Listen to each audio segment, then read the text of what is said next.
Hello, and welcome to Fist of Firsts, the podcast where I try and find out what makes the funny people who make us laugh tick. I'm Tim Reed. I'm a TV sitcom writer, and I'll be asking some of our finest comedians and comedy writers a bunch of first-time questions to uncover the pivotal moments in their life, their career, and their creative process. I want to find out how the people who think differently think, so that we can all learn from the method behind their madness and be more creative. In this episode, I'm chatting to the brilliant Angela Barnes.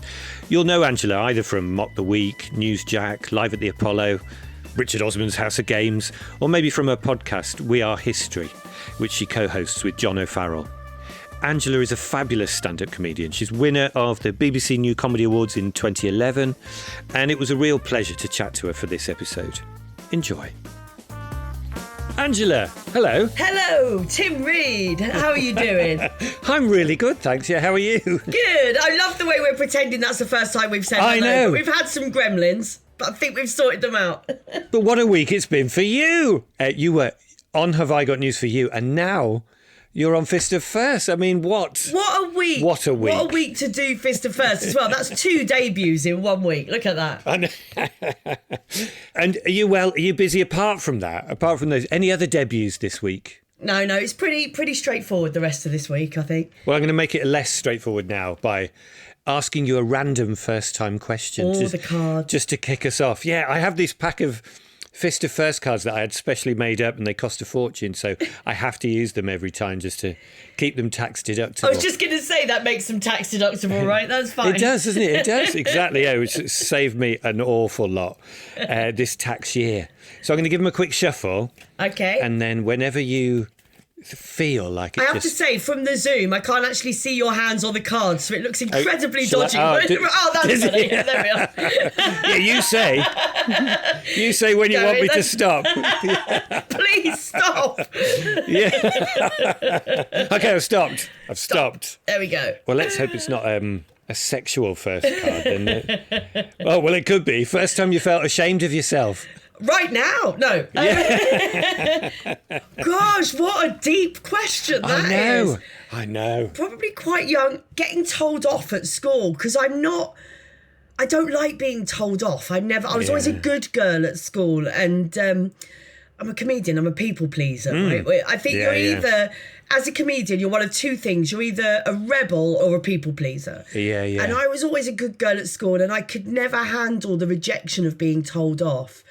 And I think the first time I got told off, probably for talking in class, was that real sense of shame. Like, I don't like it when someone doesn't like me. Yeah. You know? And do you react badly, or did you just get that kind of red burning face that we get as kids? It's that red burning face and the burning, you know, when you're trying really hard not to cry, because you don't want to cry, but that sort of red hot burning tears that sit right behind your eyes, you know, and you're like, oh, please don't cry. We don't really get not that same kind of red burning face feeling as adults, do we? No. Not that intense shame. No. Just for talking as well. So many of us will have got told off for talking. What a terrible thing that is. Yeah, but I think also, you know, obviously I'm a comedian, and so I had undiagnosed ADHD, right? That just goes without saying, really. So, you know, these sort of impulses to fidget and move that I couldn't control, but that were seen as being deliberately trying to wind up a teacher. And there was no understanding when I was at school in the 80s that this was a real visceral compulsion. It wasn't me doing it to be naughty, because the last thing I wanted to be was naughty. It's funny, isn't it? We often think, I was at school 70s and 80s, just a bit older than you, quite a bit. I've had kids go through the school system. It's tempting to think things haven't moved on because the curriculum's just the same. The things they learn are just the same. But I think actually when we look back, things have moved on, haven't they? I think there is more understanding now around difference and neurodiversity in whatever shape or form, and much less violence, I think, from the teachers. Did you ever get slapped? I think I was just the age where that had been sort of phased out. I think there were a few sort of board rubbers thrown in my general direction, maybe, but... Board rubbers, though? Do you remember board rubbers? I do. No, anyone under 30 doesn't know what I'm talking about when I say a board rubber. So if you're under 30 and you're listening, this is a chunk of wood with a slightly soft underbelly With a little bit of like whatever it was, wool or velvet or something. Felt. Covered in dust, chalk dust. Yeah, covered in dust, pelted at you. Yeah. Often just for talking. So you were saying there are two types of comedians. Those are people pleasers or just the naughty ones. So when did you start to think, actually, comedy is my skill? When did that first occur to you? I mean, I was in my 30s when I started doing stand-up. Really? Were you? I did my first open spot when I was 33. Were you? So it never occurred to me is the answer to that question while I was young. I think because I was never a very confident child and never very, or young adult. And so I was a big comedy fan and I used to love watching comedy. And the first sort of stand-up that I saw live, I was 14 and my mum took me to see Victoria Wood at it was on the Strand Theatre in the Aldwych.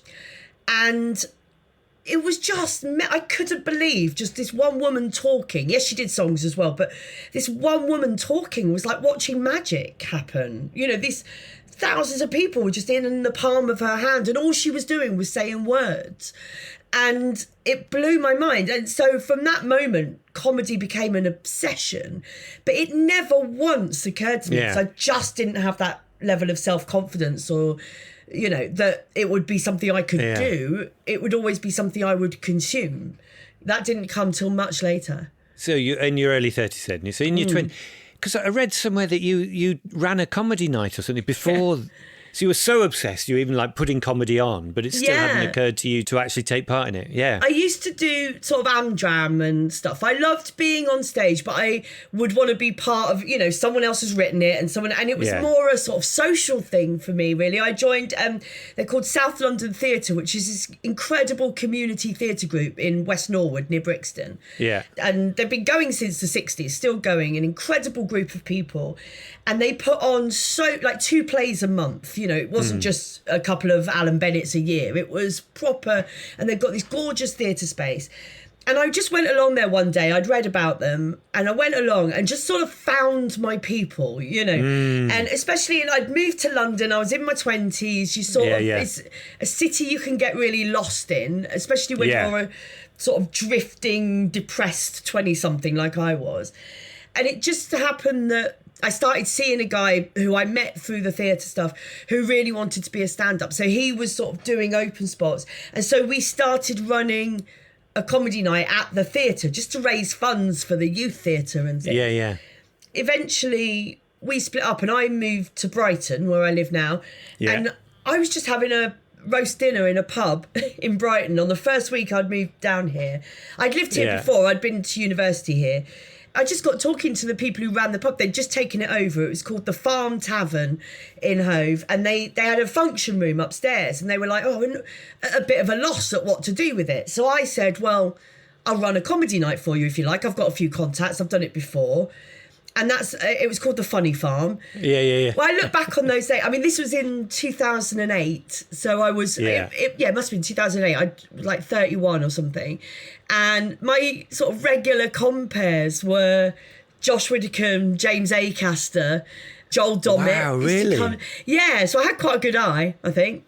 How did you get them? Because were they living around Brighton? No, they were just open spots, and I would go to London and watch open spots and then book them to come and do my gig. Amazing. And I think because it was just a friendly gig, and they, I'd be like, you could kip on my sofa or whatever, and I'd feed them, and they might get 30 quid or something and it was just fun. And a lot of those people I gave their first paid gigs to. Wow, that's amazing. Even at that point, it never occurred to me that I would do stand-up. Yeah, so what happened then?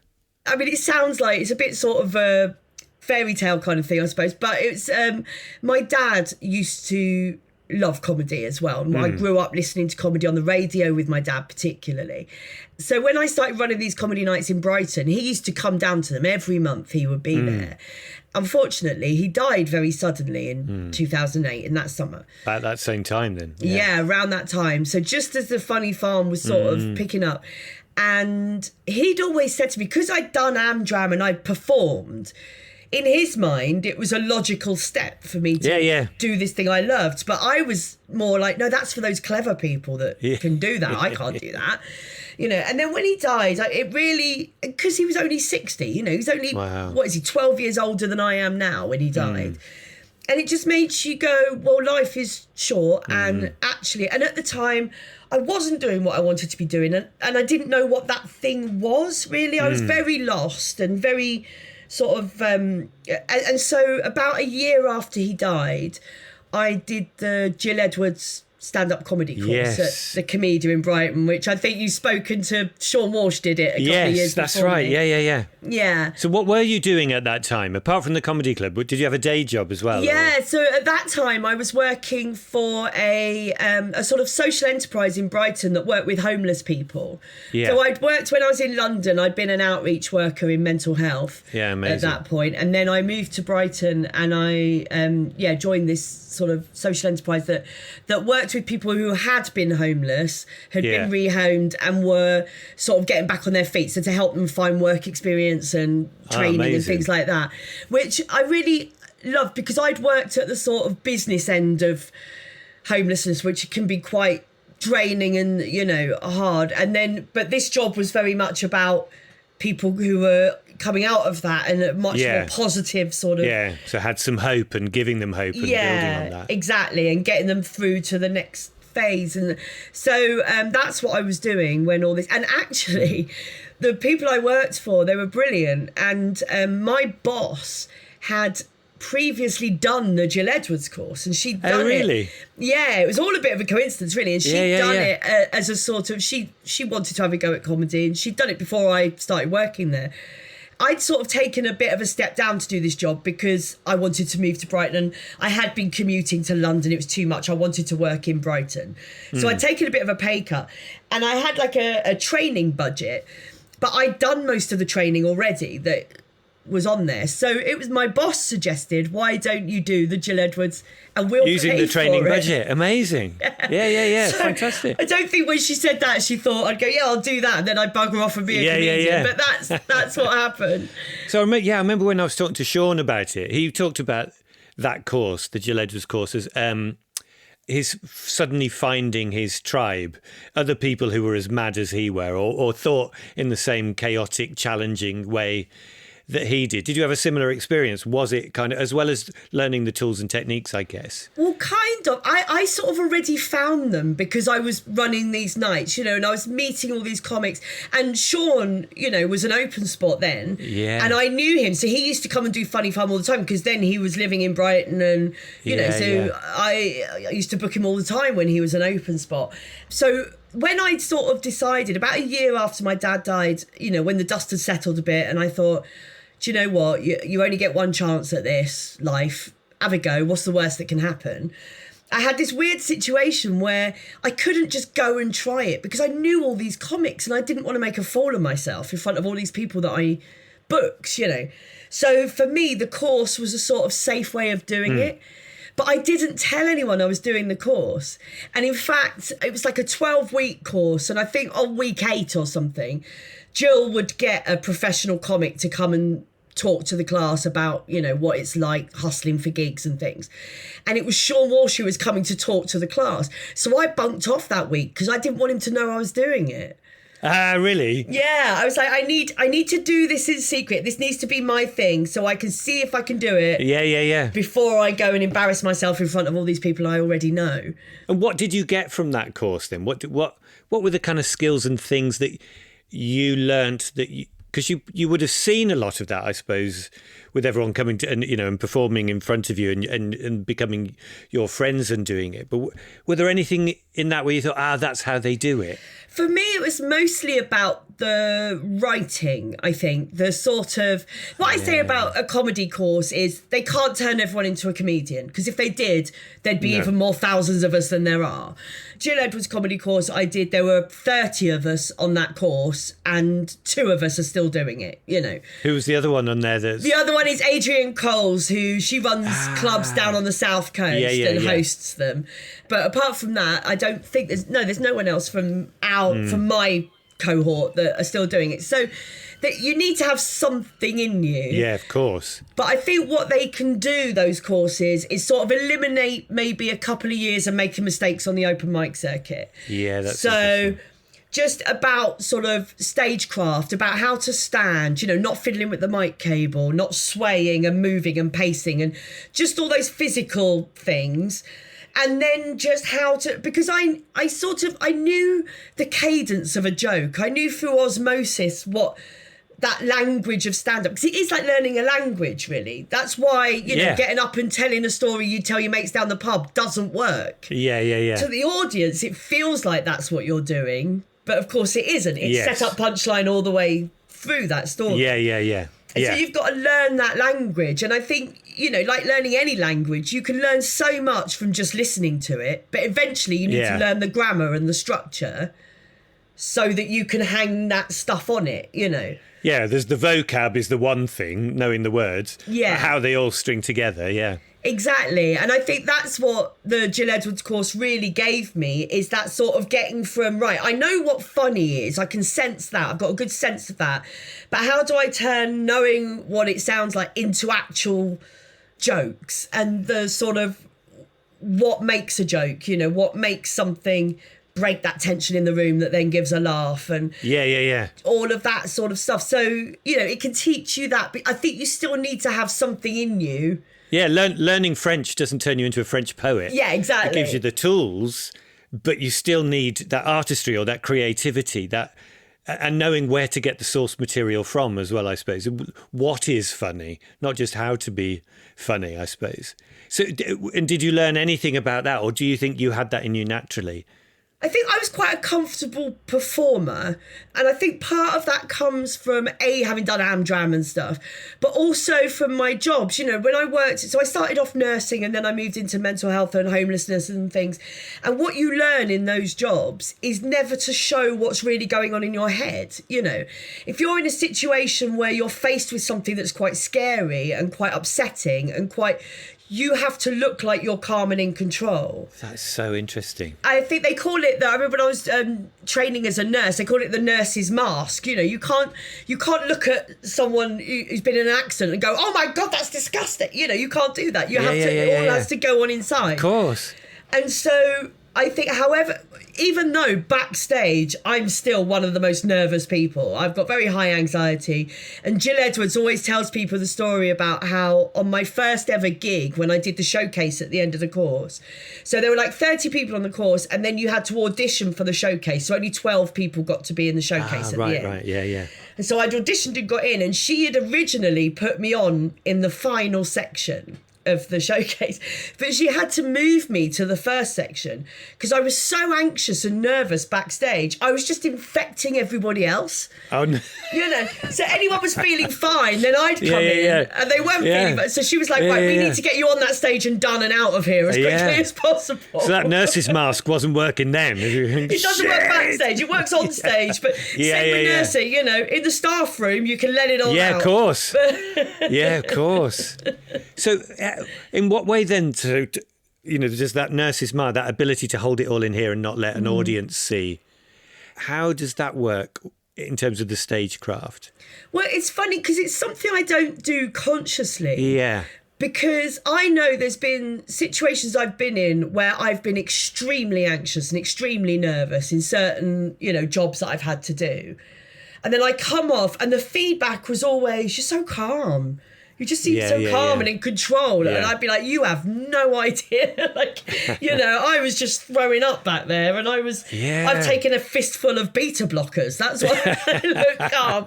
So, you know, there's this real sort of disconnect between how I present and how I feel, which really works in my favour. Yeah.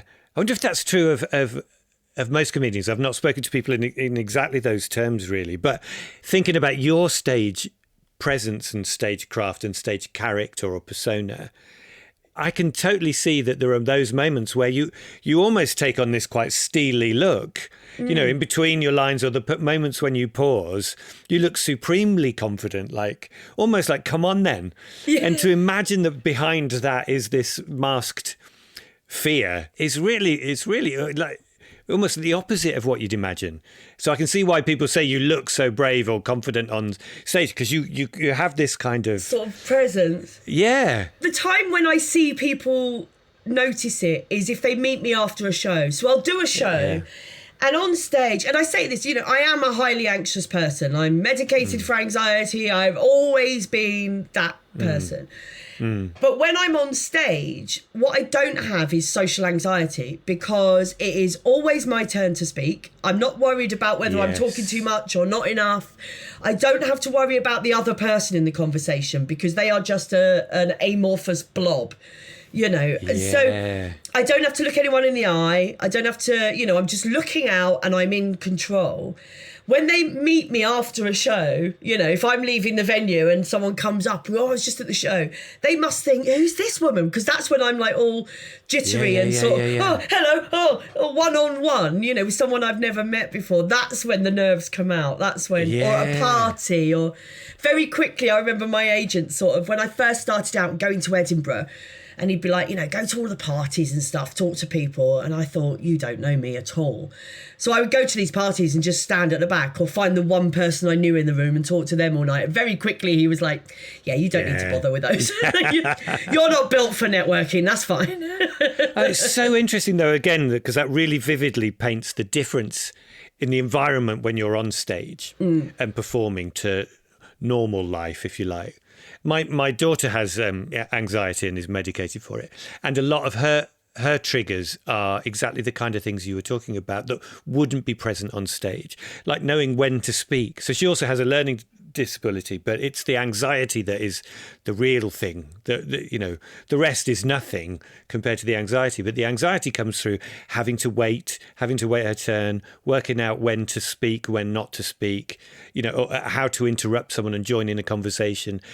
All of those things, actually, that you, as you beautifully described, you don't have when you're on stage performing. You are in control. The audience are there to listen. They have to obey by those rules. You're setting them. And that's why it's the most comfortable place. As soon as that first joke lands, I can relax. And it is more comfortable than... I'm nervous before I go on, and I'm nervous until I've sussed what sort of audience it is and whether this is going to be a nice 20 minutes or a horrible 20 minutes or hour or whatever it is. Yeah. And once I'm sort of on the ride and in it and feel safe, then that's my safe space. Then that's where I'm in control of this. I know what this is now. I've done it enough to know that I can control this. And even if it goes slightly wobbly, I'm in control enough to bring it back. So when did you realise that? Or was there a moment when, because you were doing the Jill Edwards course, she'd put you on earlier to avoid you infecting everyone else with that anxiety. Was that the first time you'd performed to an audience? Or was there a moment where you go, do you know what, I feel great here. My anxiety's gone. And that took a while, I think, to get to that, because I think the fear... To begin with, it took longer for the fear to wear off than my set lasted, if you know what I mean. So it wouldn't subside. And then just the more you do it, obviously, the more comfortable you get. And I don't think I can pinpoint exactly when that came, but there certainly was a flip where it was like, okay, as long as I've got them in the first 30 seconds, then I can get through the next 20 minutes and it's going to be fine and I'm in control. And be more sort of present. So more reactive to things in the room and stuff. Because when I first started, I had my jokes that I'd written and anything went off piste just threw me. Yeah. And I think there were some comics who were the opposite of that, actually, who, from the off, and they're the people who tend to be really good MCs and things like that can just react immediately to things going on. Now I'm quite good at that because now I trust my own brain in a way that I didn't before. I know my brain will get me out of trouble. I know I'm quite a quick thinker. And I remember when I first started and James Acaster said, I remember having a conversation with him about being terrified about being heckled and, thinking, I need to prepare all these heckle put downs. I need to prepare. Yeah. And he was like, you can't prepare for it. He said, you just have to trust that in that moment, your brain and adrenaline will sort you out. Yeah.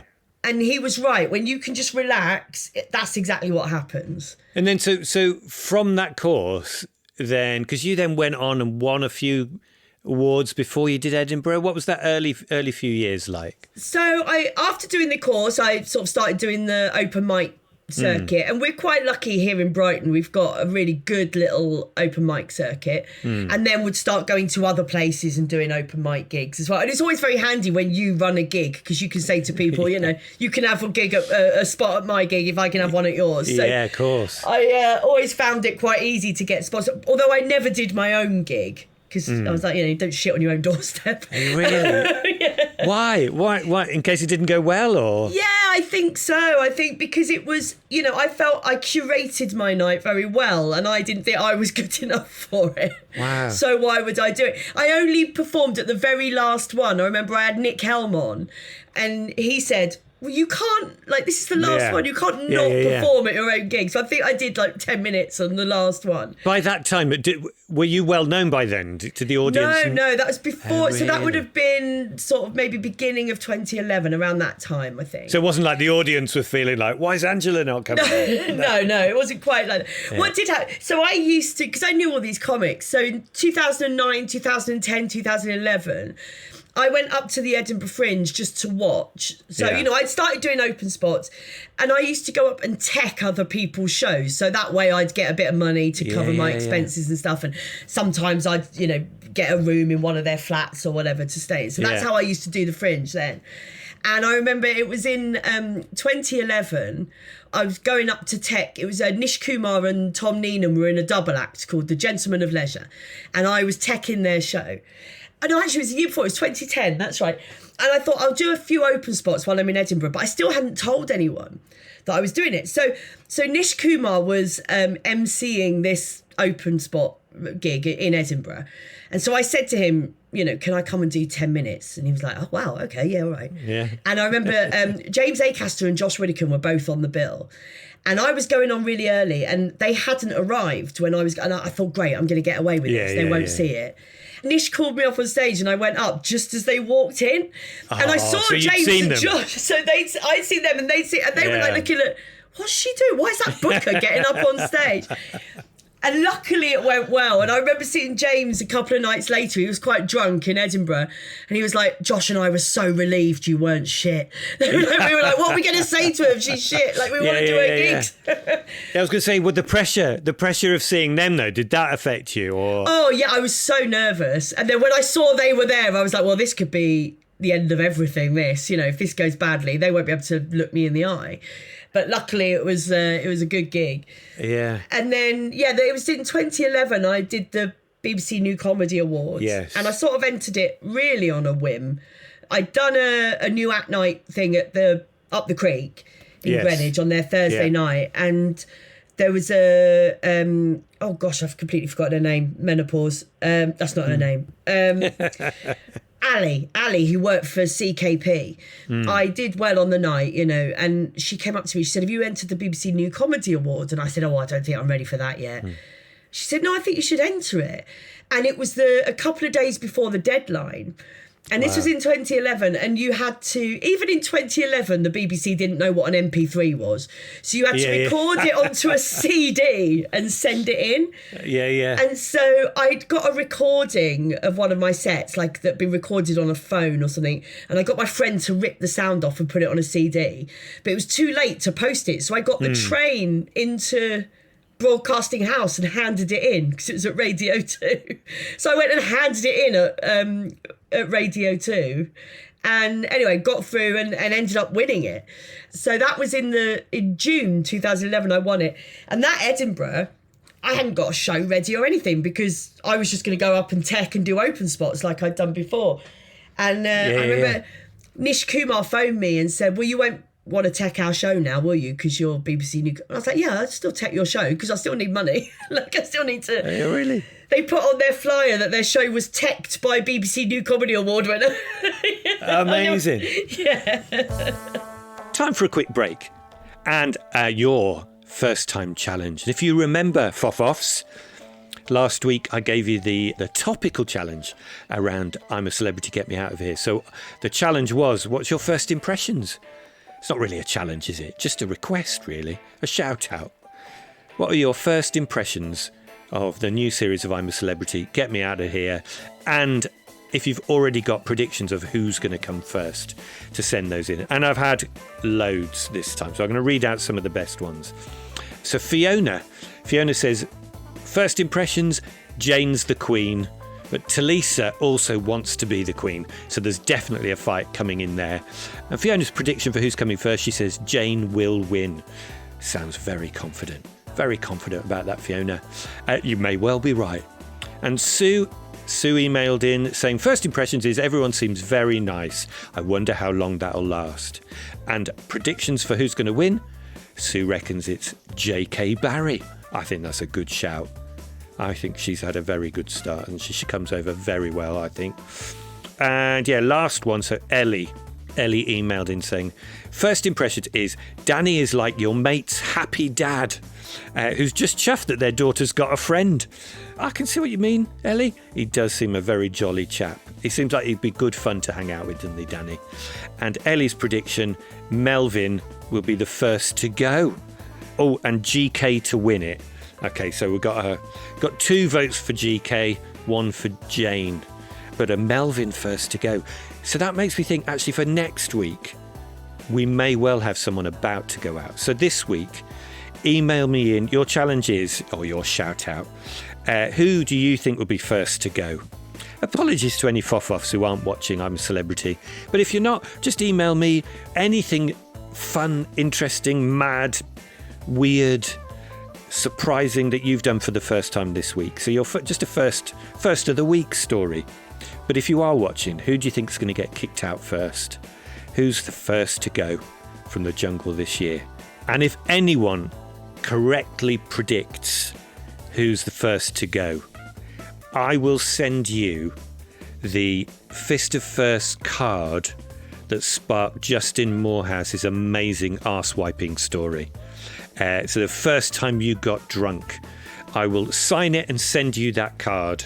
So if anyone predicts who's the first to go and gets it right, and if there's more of you, I'll send a range of the Fist of First cards out. Everyone will get a Fist of First card. But the winner, the one I draw out of a hat, if there's more than one of you gets it right, will get the arse-wiping Justin Morehouse first time you got drunk Fist of First card. All right, back to it. So from there, one thing that I'm in awe of you for is that you have managed to own panel shows in the way that a lot of female comics just haven't had the chance to. And so, obviously Mock the Week, you've been such a big part of over those years, and others. How did you move from winning BBC to then getting that regular telly slot? And my other big question, I guess, is for someone who's got that level of anxiety, but I suppose got that nurse's mask as you were describing it, is that part of why you've worked so well on those TV shows, the panel shows?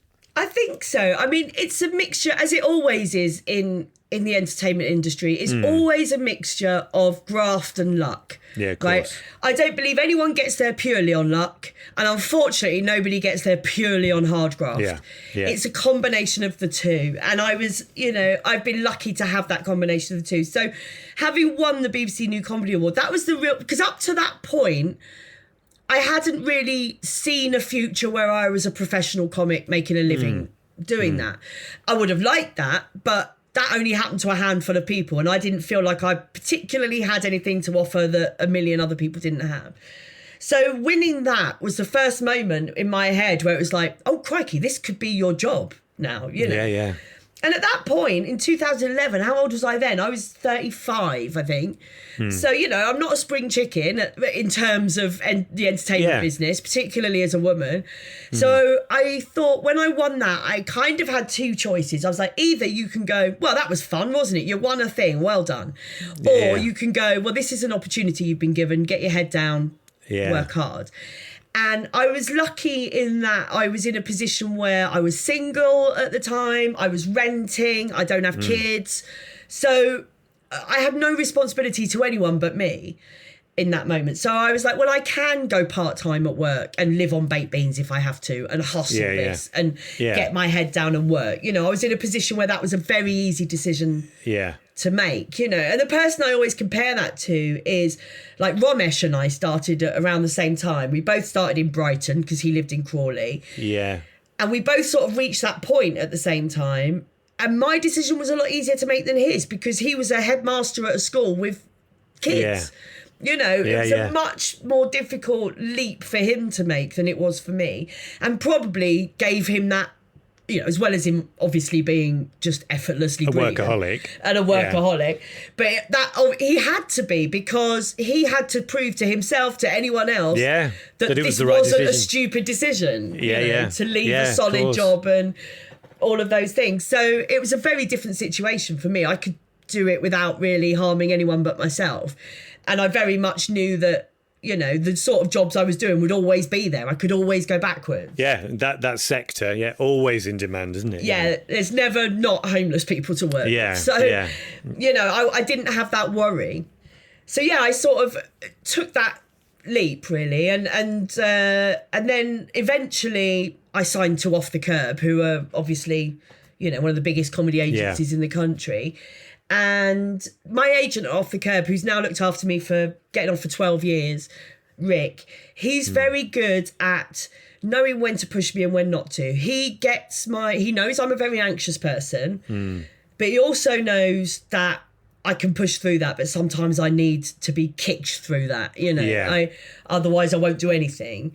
And he knows the jobs that I will excel at and the ones that he might be throwing me to the lions. You know? So the ones where you'd thrive, but he knows as well the ones where actually it'd be is that too much for your anxiety, or where you wouldn't feel at your best? Or I think just where I wouldn't be at my best. I think he knows what I'm capable of. He knows, and actually that panel format, I really love. You know, I grew up listening to News Quiz on the radio. That was with my dad. And the News Quiz has such a big place in my life and my heart, and has meant so much to me even before I got to do it. You know, and when I was in the final for the New Comedy Award, I did an interview with Chortle, you know, the sort of industry website. And they were asking all the finalists what your comedy ambitions were. And everyone was saying, you know, oh, it's been on Live at the Apollo or whatever. And I said, to be on News Quiz. That was my ultimate goal. And Victoria Lloyd was a producer at the BBC at the time. And she saw that interview and she contacted me and invited me to come in and do a day's writing on it. Which I was like, this doesn't happen. Because I didn't grow up in a world where I knew how to get in at the BBC. I didn't go to the right school. I didn't go to the right university. I didn't do all, you know, I didn't have the right connections. I grew up in a very working class family. You don't get to work in Radio 4. You just don't. And so it was never a dream, really. It was a real pipe dream. So when it was like, oh, is this how it happens? I just get invited. And I sort of went along, and then eventually, after a few years, I was on the panel, you know, and actually then eventually got to host the series. It is amazing. And it doesn't happen, by the way. I know loads of people who've written on TV and radio, to get asked to come on. I think that's rare, even, you know. So I suppose what happened there was you stood out in your answer on that Chortle thing, which shows you actually the value of zigging when everyone else zags kind of thing, or going slightly against the grain, or at least, you know, being honest and true to yourself and not just saying what you think other people want to hear. It meant you stood out to Victoria, and there you were. That door was opened. Amazing. And she obviously just happened to read that and thought, well, I can help with that, you know. And she'd obviously been following it. She worked at the BBC in the comedy department, so she'd been following the competition. She'd seen the jokes I was able to write or whatever. And my comedy is very joke driven, you know. It's not sort of whimsical, or it's very much about jokes. But that's what I mean about luck, you know. She happened to see that article, and I think, like you say, I did stand out, by saying something different, but also by being the only woman in that competition from the semi-finals onwards. It was just a lot of guys. Wow. And so I think that just made you stand out a bit at that point. But that could be the luck, like you say. But then what's not luck is going from writing and then proving how good, what good stuff you can churn out. But then go from there to being on it is a leap. That's quite a leap, moving from the writer's room onto the front of the stage. That must have felt like quite a thing. Oh, yeah. I remember my first episode of News Quiz, I was on with Andy Hamilton, Mark Steele and Jeremy Hardy. And, people I'd grown up. Oh, yeah. And you're just sitting there in the Radio Theatre at Broadcasting House, which if you're a Radio 4 comedy nerd is Mecca, and just sitting on that going, how has this happened? So how did you manage to perform? Because I'm guessing as well that was something you used to listen to with your dad. Yeah, absolutely. It was very emotional, actually. Yeah, I bet. And with that, and same with Have I Got News For You, Mock the Week, and all these things that I've done that have been such milestones, they're always tinged with a bit of sadness because there's this one person who would have loved it, who will never, and I feel very sad that when my dad died, I wasn't in a great place, and I didn't know what I was doing in my life. I was drifting. I was 31. I'd just come out of a long-term relationship. I was miserable. And it makes me, sad that I'll never be able to go to him, hey, it all turned out all right, I'm happily married to an amazing person. I'm got my dream job, I'm the luckiest girl in the world. All of that stress and unhappiness, I work hard and it pays off. And it makes me sad that he'll never know that, Yeah, but it must also make you feel very proud of yourself for having done everything that he would have hoped you'd done. Yeah, and the other side of that is I very much see, this is going to sound a bit wanky maybe, but it's like a gift from him to me, because if he hadn't died, I wouldn't have done it, I don't think. He would have kept suggesting it and I would have kept brushing it off. And so it does feel like this, incredible career I have that I love, he pushed me into that, by dying when he did. It made me go, right, okay, you're right, I need to get on with this now. Sometimes we do all just need that really big push, don't we? Yeah. To realise that life is here now to grab and what's the danger of going for it? Yeah, it's such a big lesson. And so being on the panel shows and touring, so we talked about, how you got there, but in terms of your material and your stuff and the way you craft a show, how do you do that? Where do your ideas come from? Because you have a very distinctive voice, both in the panels and on stage. Obviously, it's a similar persona, but one that work for the different media, don't they? But how do you come up with the material? I think it's so funny. I was talking about this with Rhys James. We were chatting the other day, who I've done Mock the Week with a lot, and we were saying with panel shows particularly, they suit some people and don't suit other people. And it's not about how good you are or how funny you are. It's about style.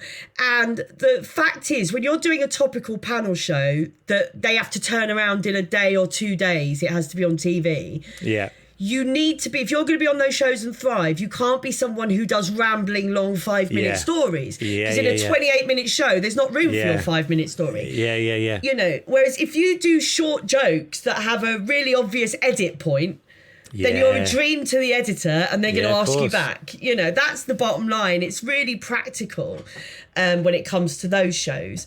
And I think the reason, I've thought about this a lot over the years, because one thing people always say about my shows is that I packed them with jokes. Like there's, I don't like there to be too much of a gap. And I genuinely think that comes from my anxiety, because when you're a comic, the only reaction you want from that audience is a laugh, right? That is, and it's so, I think it's why it appeals to so many of us that have ADHD and things like that, because it's instant feedback. You don't have to wait weeks to find out whether your show was good or not until the reviews come out or whatever.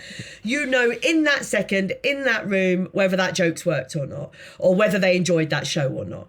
So for someone like me who just craves that feedback and needs it and needs that dopamine hit and needs that, what's the word? That sort of... validation. Validation, that's the word I'm looking for. Yeah. It means that the more jokes I put in, the more validation I get, right?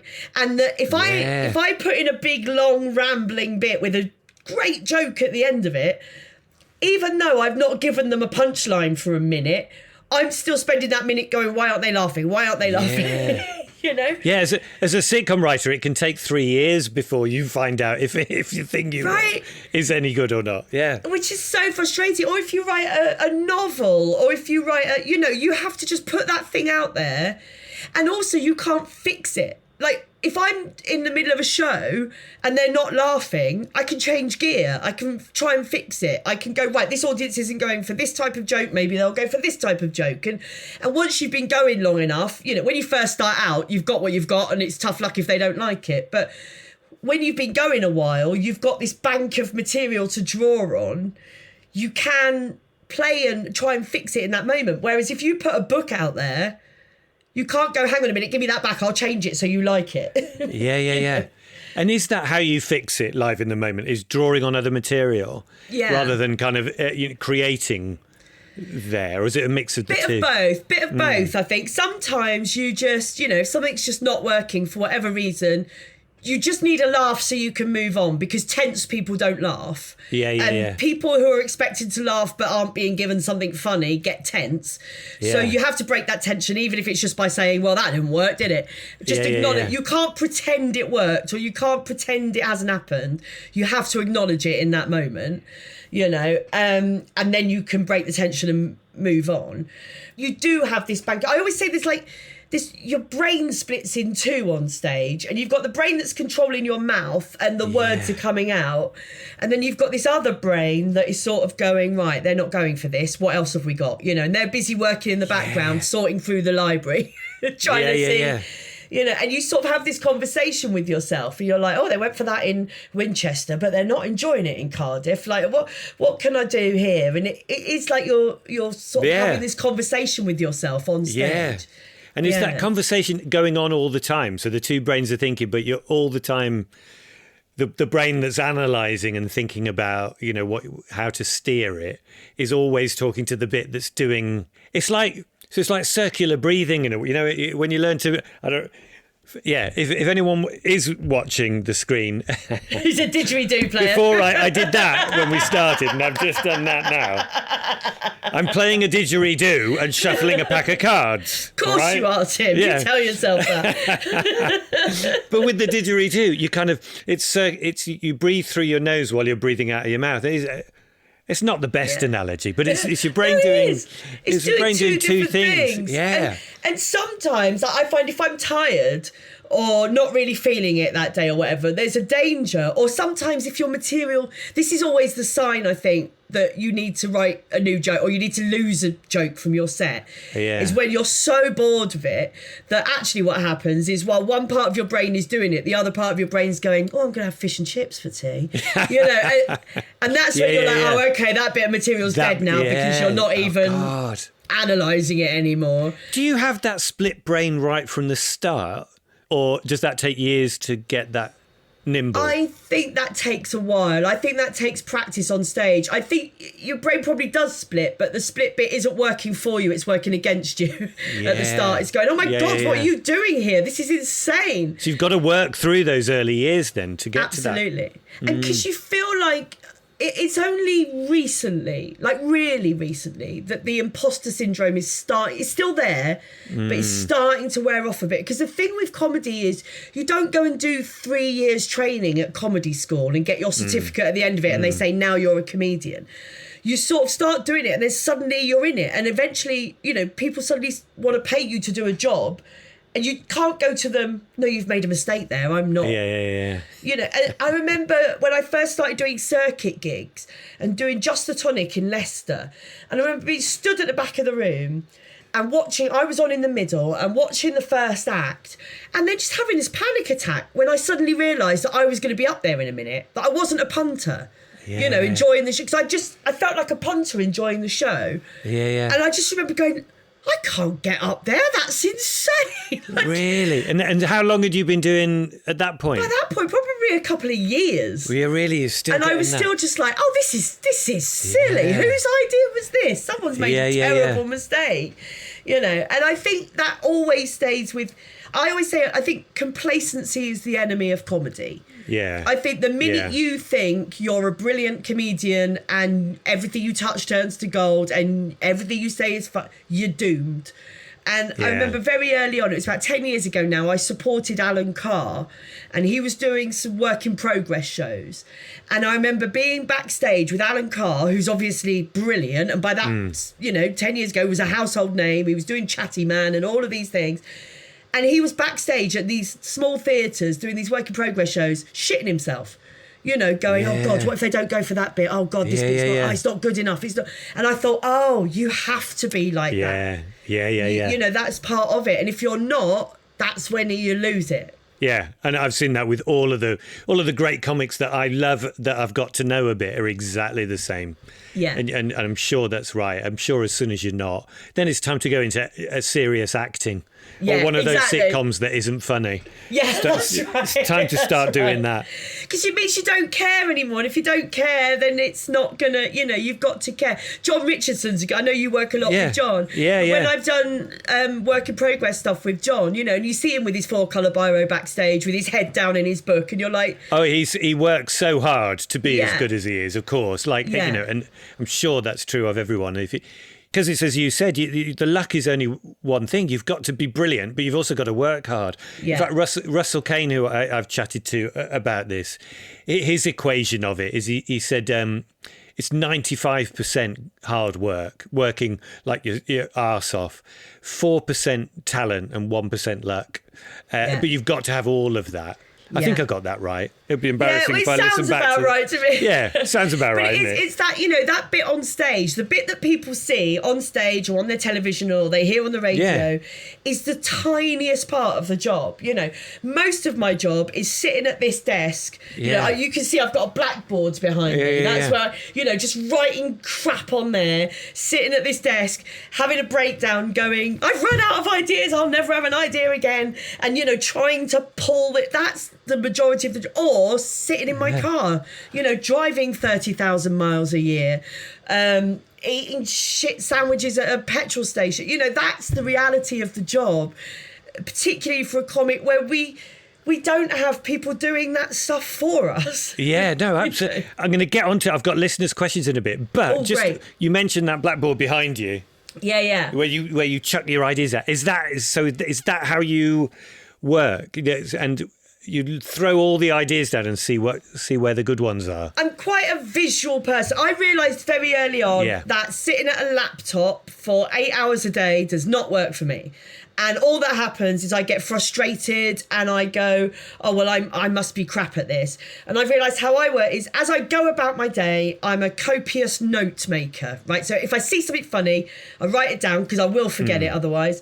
So my iPhone or in my notepad is just full of just little sentences or little observations or whatever. And then when I do come to write, I've got starting points. And then I'm quite visual, so I'll do big spider diagrams on the thing, So I'll write, say I've seen something funny about a police car, say. So I'll write police car on there, and then I'll think about everything I can think of, any word association, any kind of, and just looking at things from different angles. I'm very visual in that way. Yeah. And I handwrite everything. I can't do it like my brain doesn't work. I was brought up at schools without computers. I'm 48, right? So everything has to be handwritten first, and then I'll write it up so I can it's searchable and stuff in the future. But everything goes into notebooks. Everything goes into... because I just think my brain works quicker with the handwriting. So I'm exactly the same. I've spoken to lots of people. Lots of people have lots of different methods, but yours is the closest to mine of anyone I've spoken to so far. I have a whiteboard in my office that is exactly the same. Everything goes down there. Yeah, my notes on here, on the phone, absolutely crammed with thoughts as they occur. And then, as you say, just spiral off it and see what. And it's the same when plotting out a story. I do in the same, very visual, and also writing it longhand first. With a pen. Yeah, with a pen. I don't get paid by them, but it's got to be a friction erasable pen. Nice. Which has changed everything. Lots of different colours. Mine are Sharpies. Nice. Yeah. Everyone's got their own sort of... Yeah. One thing I would say to anyone listening to this who's sort of an aspiring comedy writer, be careful, because I used to listen to podcasts like this all the time when I was starting out. And what can happen is you sort of go, but I don't do it like that. I must be doing it wrong. Yes. And what I always say is, like, there's as many different ways to write comedy as there are comedians. And you just have to find what works for you. Because I remember really early on talking to Josh Widdicombe, and he said, he will sit at his desk like a working day. And I tried to force myself to do that for so long and ended up going mad and went, oh, that just doesn't work for me. Yeah. But as long as the output's working, it doesn't matter how you get there. It doesn't matter. You're exactly... It's finding the method that suits your brain. Absolutely. And your brain is different to everybody else's. And actually, if the more you can find the one that is different but right for you, the more distinct your process and therefore your voice in the end is going to be. Absolutely. So yeah, you're 100% agree with that. Right, listeners' questions. Oh, exciting. Okay. I know. So I got a couple of good ones for you. All right. So this one's great. from Molly. She says, Angela, I love you on Mock the Week. Do you get told the questions before the show? So you don't get told the questions. You do get told what stories you're likely to be covering. So when we used to do Mock the Week, we would record it on the Tuesday. Yeah, Tuesday. And so on the not on Wednesday. Oh God, I can't even remember. It's only been 2 years. I can't remember when we did it.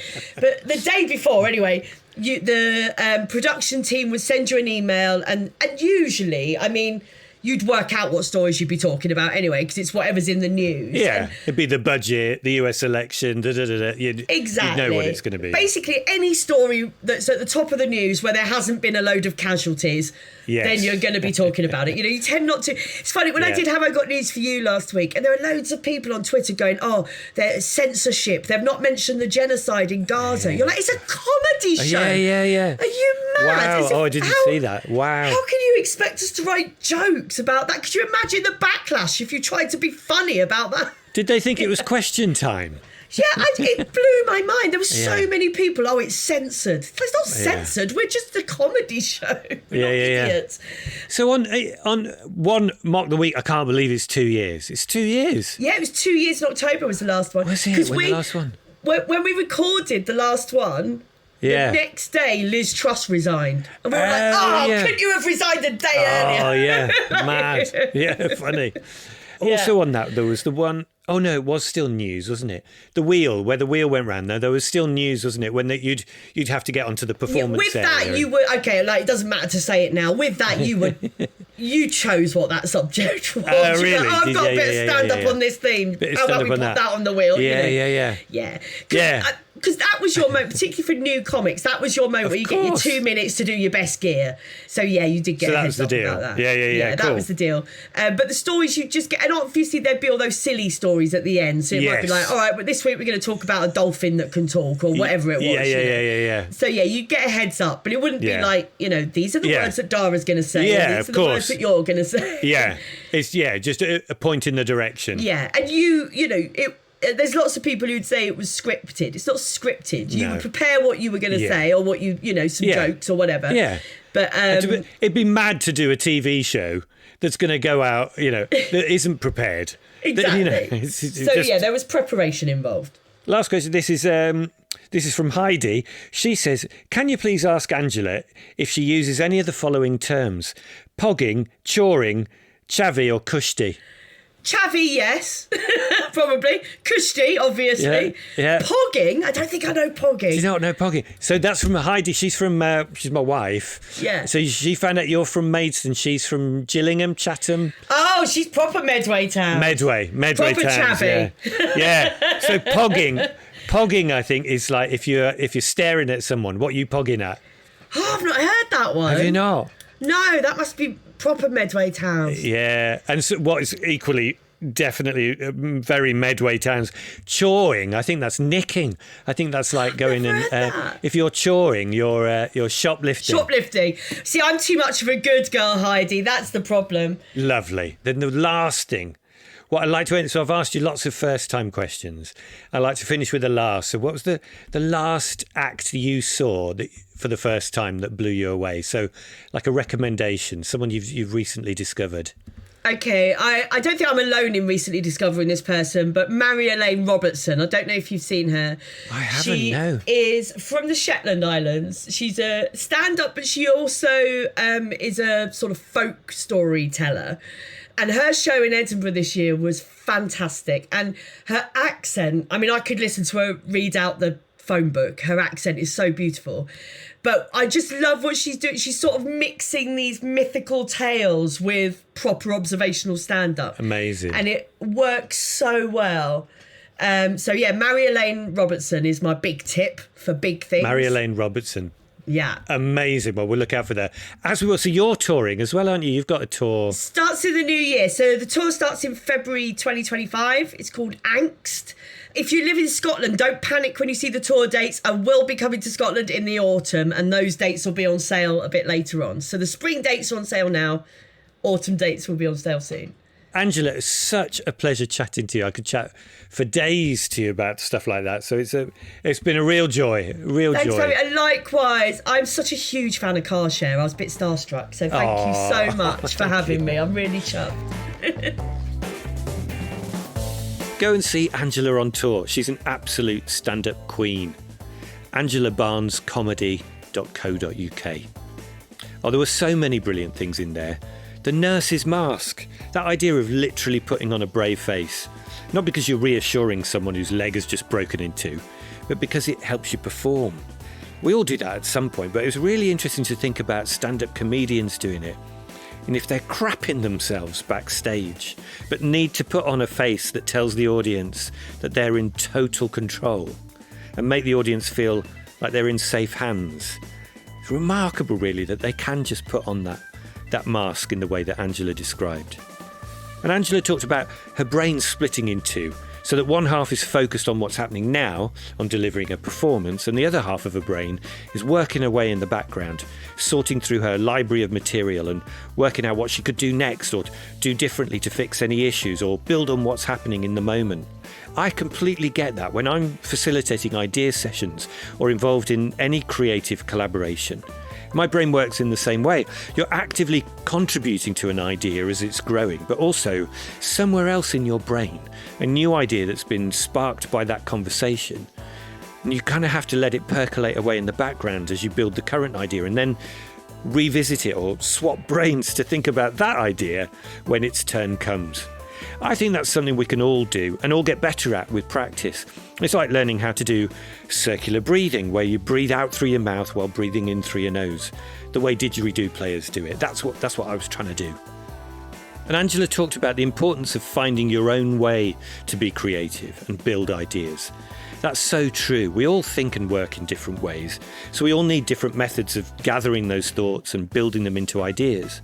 And for Angela, it's a blackboard where she organises her thoughts in a kind of spider graph and then looks for the links. I use walls of post-its and a whiteboard. Some people use notepads. Some weirdos like spreadsheets. Whatever works for you. If you enjoyed this episode, please follow, subscribe, leave a 5-star review, tell your friends, and go back and listen to the other episodes. They're all available, and there's some top comedians sharing their story and creative techniques with me. And do subscribe to my email newsletter for exclusive Fist of First news and info on my talks and training programs. The link is in my bios. See you next time. Thanks for listening.